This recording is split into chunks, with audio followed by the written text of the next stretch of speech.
ট্রেডারদের উদ্দেশ্যে খুবই গুরুত্বপূর্ণ একটা জিনিস। এটা one kind of visualisation.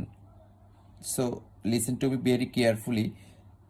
Suppose ধরেন আপনি আপনার ট্রেডিং প্ল্যান অনুযায়ী পারফেক্ট একটা সেট আপ পেলেন।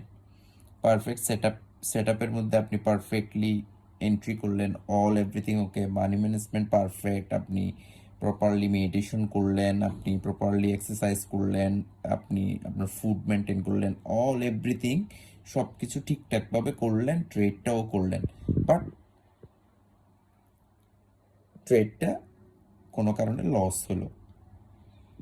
দ্যাট টাইম আপনার ব্রেইন আপনাকে সিগন্যাল দেয় যে সব কিছু পারফেক্টলি করার পরও কেন আমার এই ট্রানজ্যাকশনটাতে, এই বিজনেসটাতে, এই ডিলিংসটাতে আমার লস করতে হলো। তখনই আপনার সাইকোলজিক্যাল প্রবলেমটা শুরু হয়। বুঝতে পারছেন? দ্যাট মিনস আমি বলতে চাইতেছি যে সব কিছু পারফেক্ট থাকার পরও আপনার সেট আপ কাজ না করতে পারে। Because market is always right. Market is always right. Always remember, market is always right. Just focus on your system. Take trade and set and forget. ফলাফলটা totally depends on almighty Allah.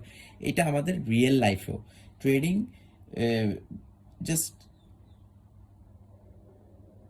Like life, আপনার নিজেদের লাইফও আল্লাহ পাক যেমন আমরা সর্বোচ্চটুকু চেষ্টা করতে পারি যে কোনো কিছুর জন্যে, আমরা আমাদের ম্যাক্স ট্রাই করতে পারি, সর্বোচ্চ চেষ্টা করতে পারি, কিন্তু ফলাফল দেওয়ার মালিক কিন্তু আল্লাহ।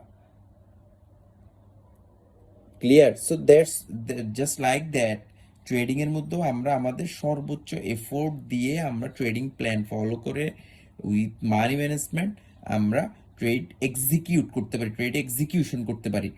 বাট ফলাফলটা টোটালি ডিপেন্ডস করতেছে রব্বুল আলমিনের উপর, আল্লাহর উপর।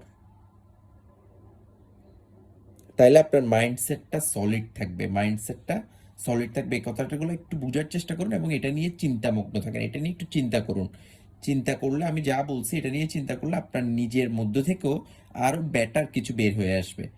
দেন share with us. Thank you very much. Stay with max price section.